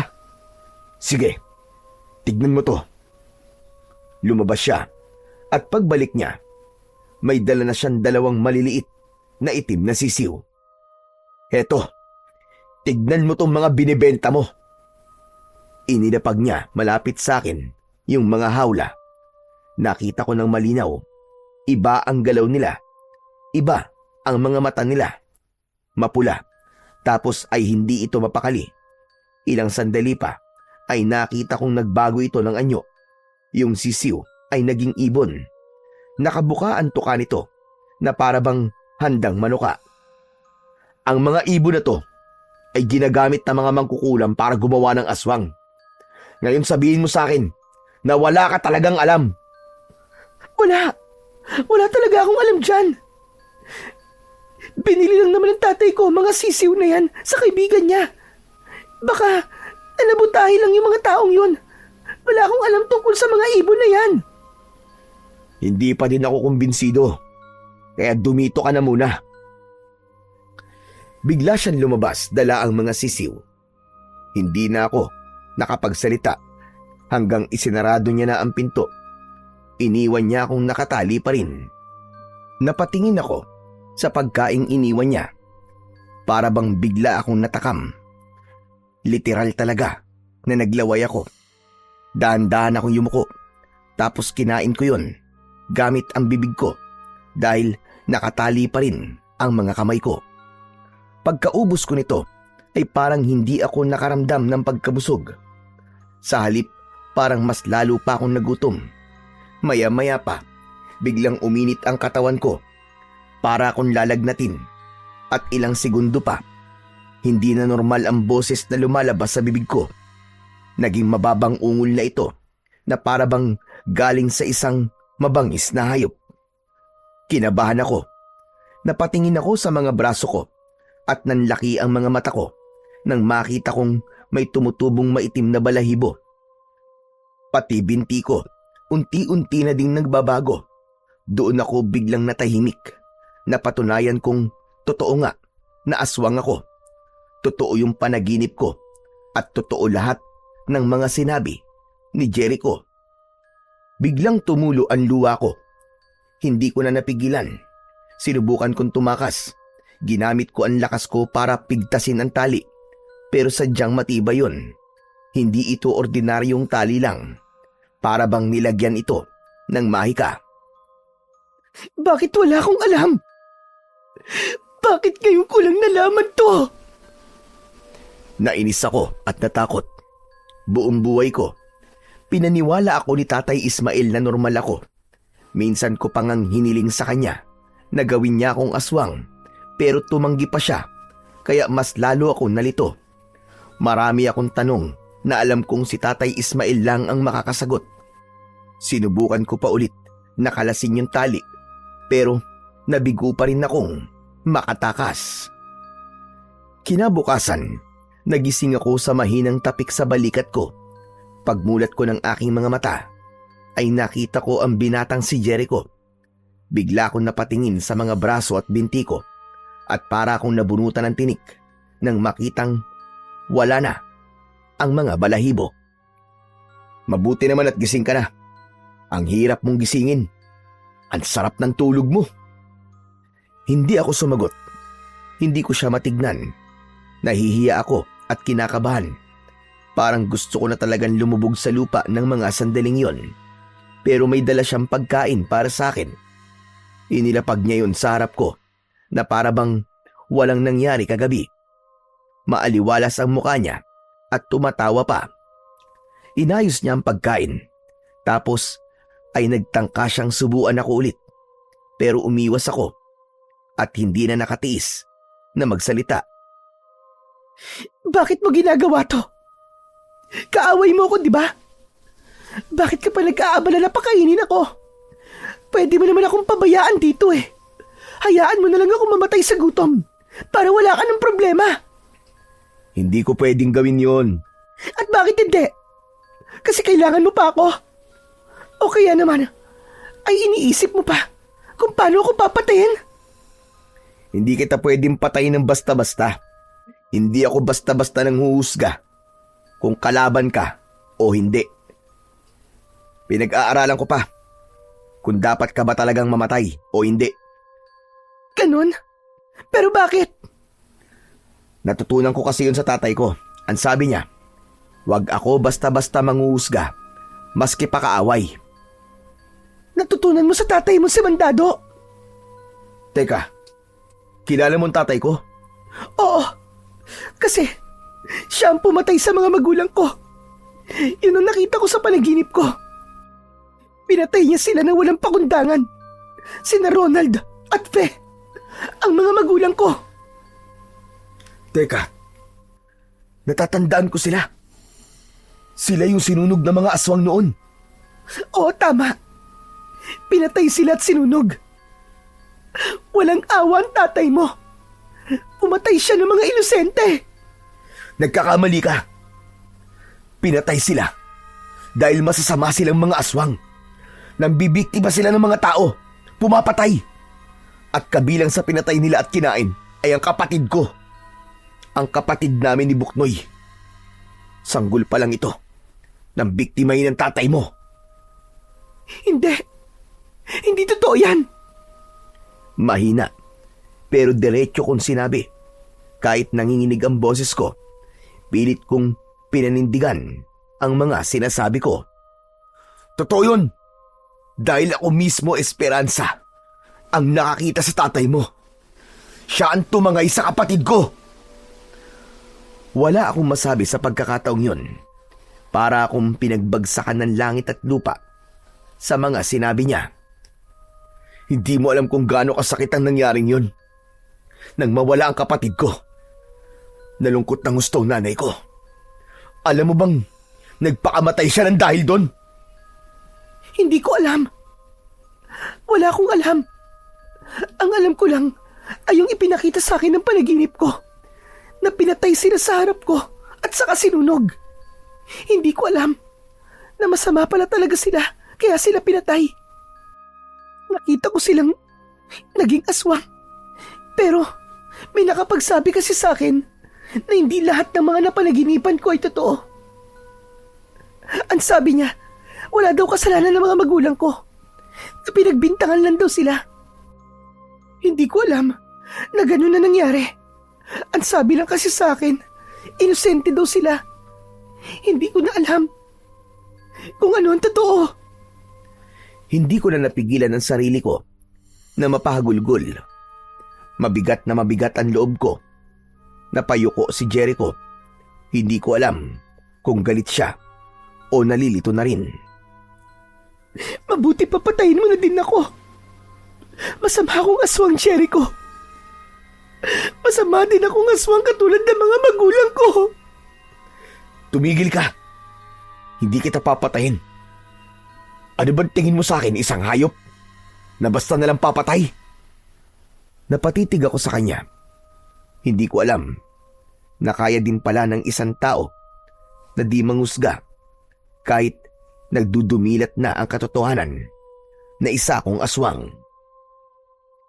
Maya-maya pa ay lumapit siya sa akin. Nagulat ako nang makita kong inaalis niya ang tali sa aking kamay.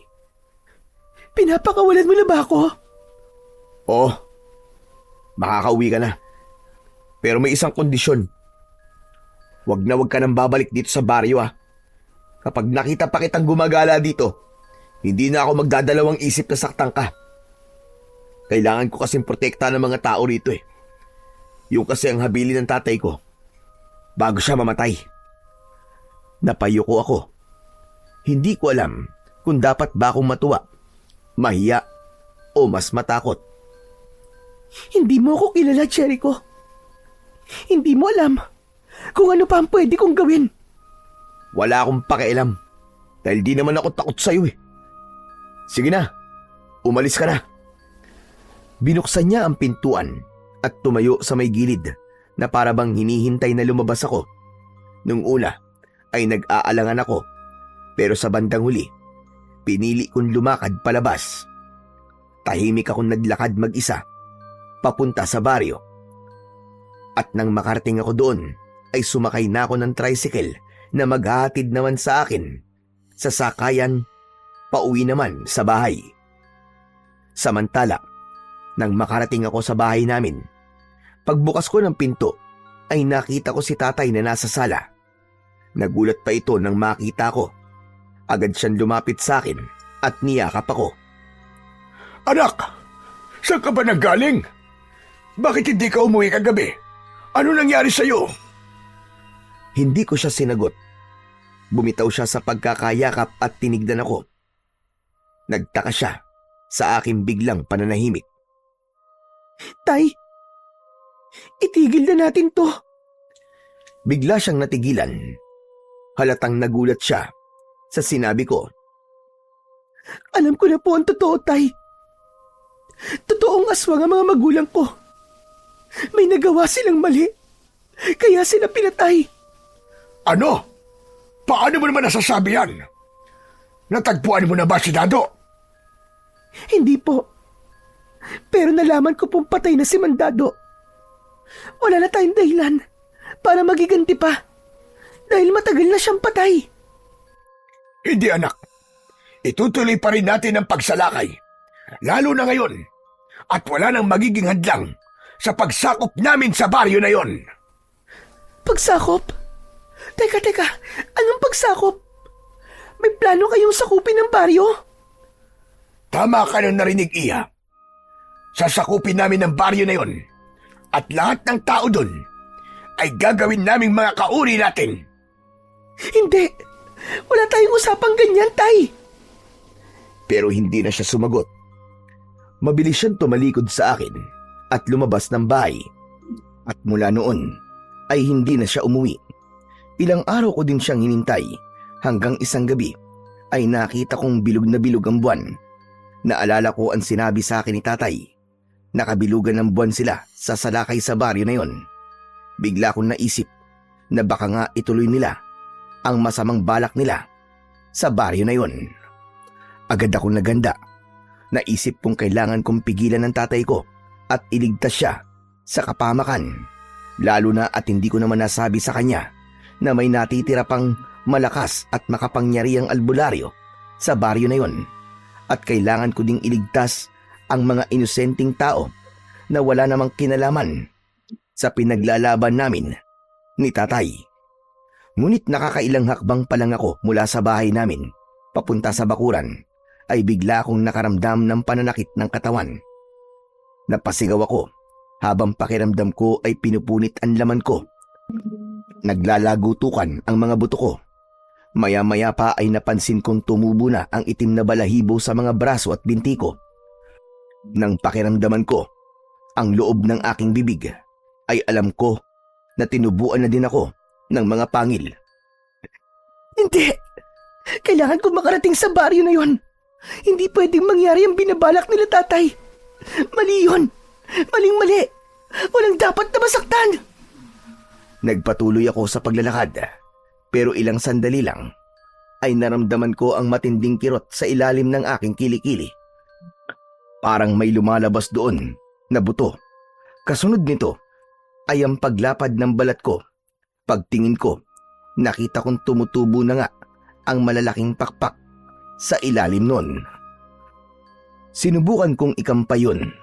Umangat ako pero halos mawalan ng balanse.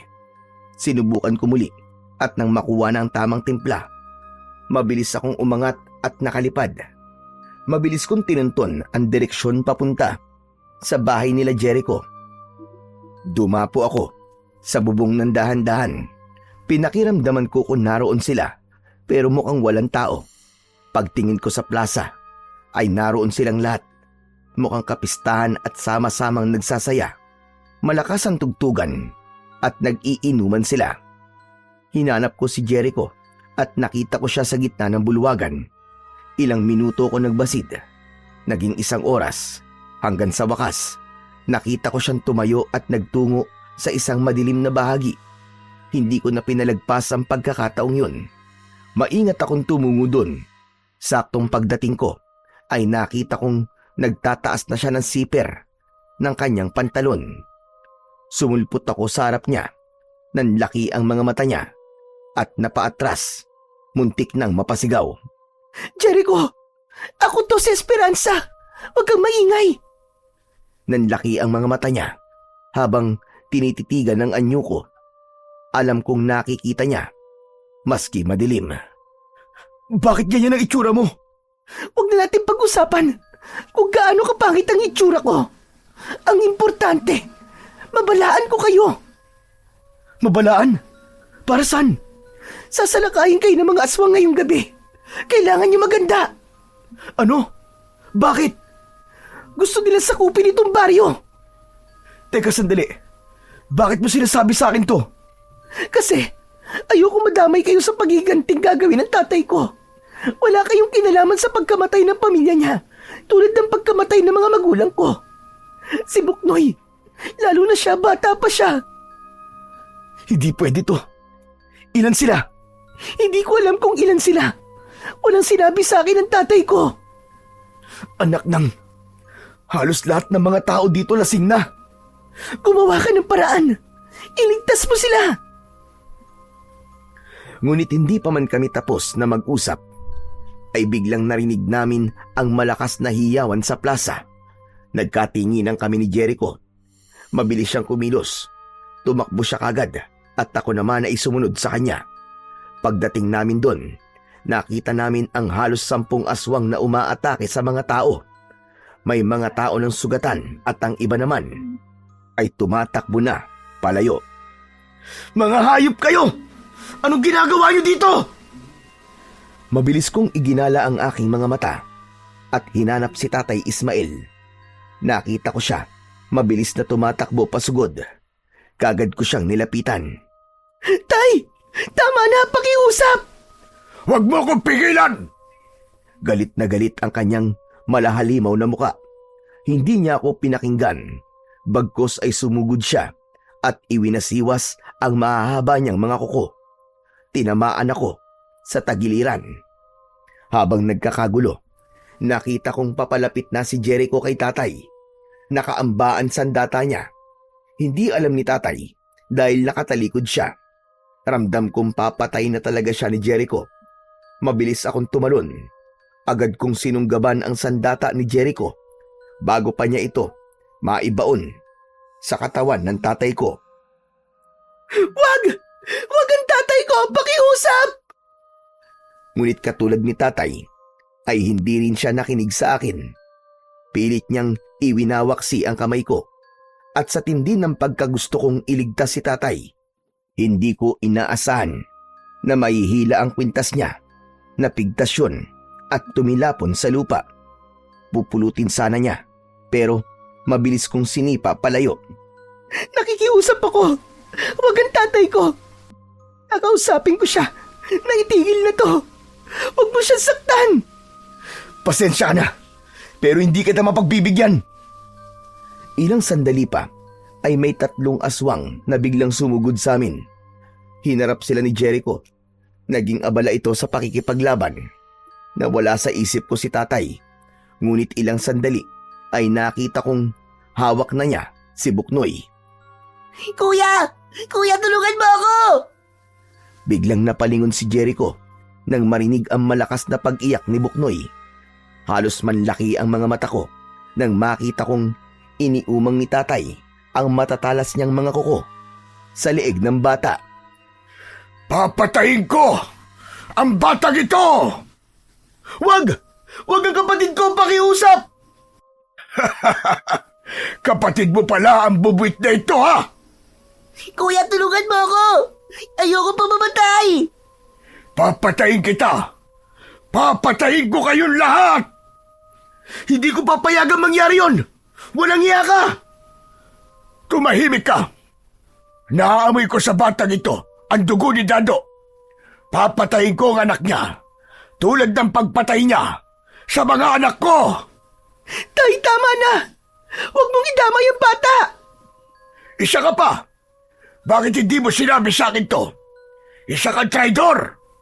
Alam mo ang gusto ko, hindi ba? Sinabi ko sa'yo na kailangan magdusa at mamatay ang lahat ng konektado sa pumatay sa pamilya ko.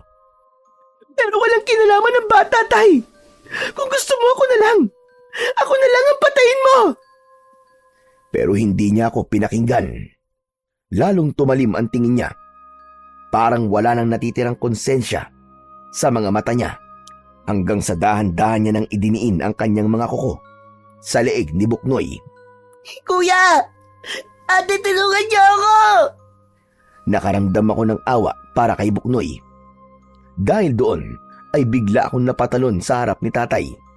Sinunggaban ko agad ang mga braso niya at iniangat yon. Takbo, Buknoy! Takbo! Nakatakas ang bata sa kamay ni Tatay Ismael. Hunghang! Pakialamero ka! Tama na, Tay! Hindi sila kaaway! Huwag na tayo magiganti! Pero imbis na makinig, lalo siyang nagnitngit. Halos tumutulo na ang laway niya sa galit at doon ko nakita na hindi na siya ang tatay na nakilala ko. Bigla siyang nakawala sa pagkakahawa ko at nang mabitiwan ko siya, ako naman ang kanyang hinawakan at ibinalibag ako. Napahiga ako sa lupa. Nasugatan ako sa aking pagbagsak. Tumulo ang itim na dugo ko sa lupa. Hindi ko kailangan ng opinyon mo. Hindi kita anak. Hindi ka karapat dapat magsabi sa akin ng kung ano ang dapat kong gawin. Mga salot talaga kayong mga aswang kayo! Humanda ka! Hindi ko papayagan ng anumang plano nyo dito sa baryo namin! Nagbanggaan sila. Lakas laban sa lakas. Kapangyarihan laban sa kapangyarihan. Si Jericho, inilabas niya ang isa pang agimat at isinuot yon sa kanyang leeg. Nagliliwanag ang palamuti nito. Hugis at sulok ito. Kilala ko ang agimat na yon. Ang Tres Pico Roma. Inipon ko ang lakas ko. Pinilit kong tumayo. Nagawa ko yon kahit nanginginig ng gusto ang mga tuhod ko. Tay, pakiusap, tama na! At buhay ka pa pala! Ano? Hindi na kita kailangan! Isa kang traidor! Wala kang utang na loob!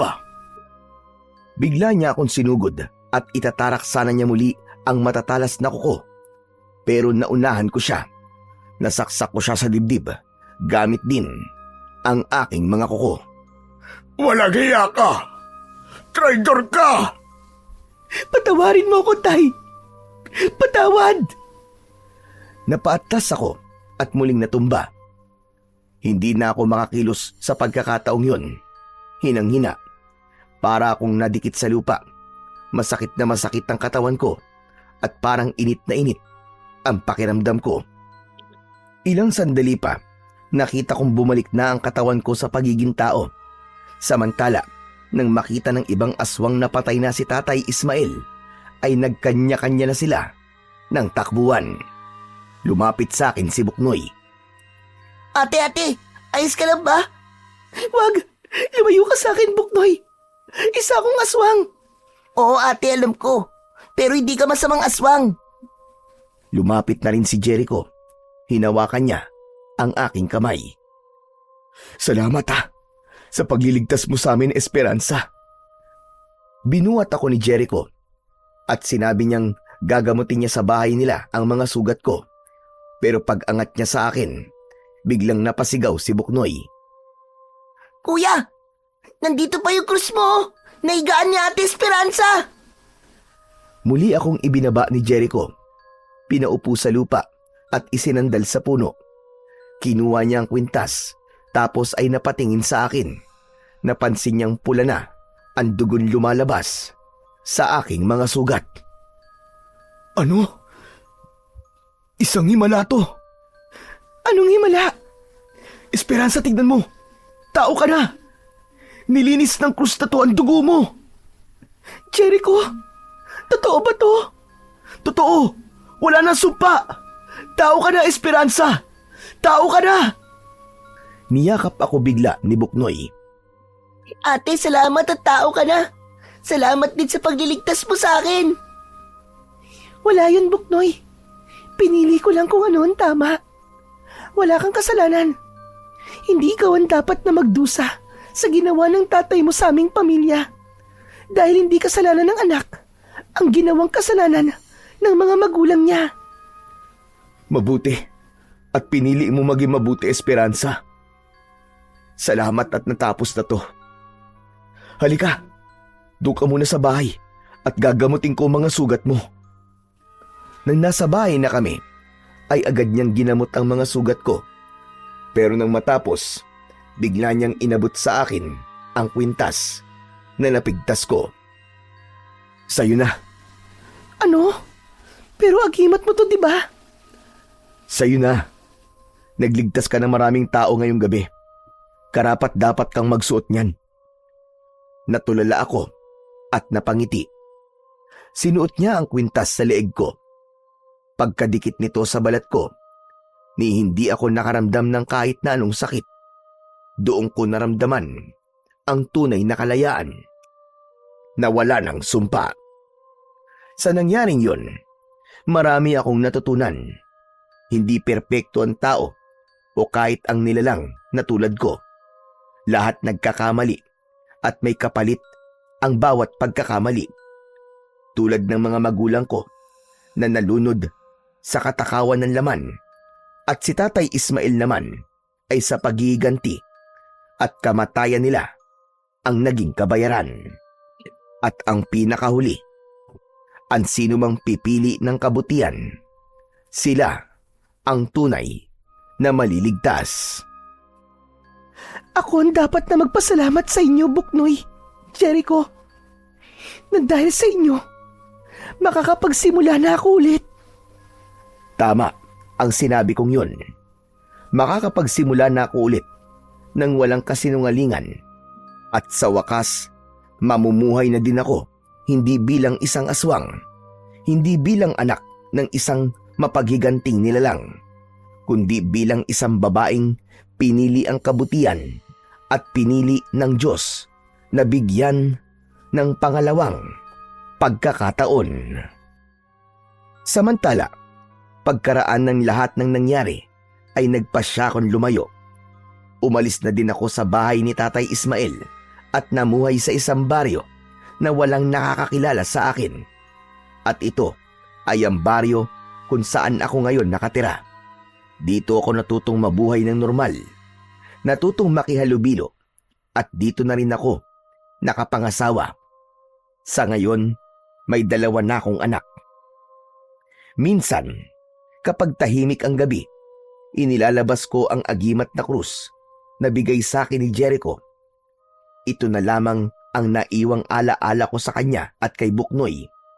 At ito rin ang palaging nagpapaalala sa akin na palaging piliin ang tama at kabutihan.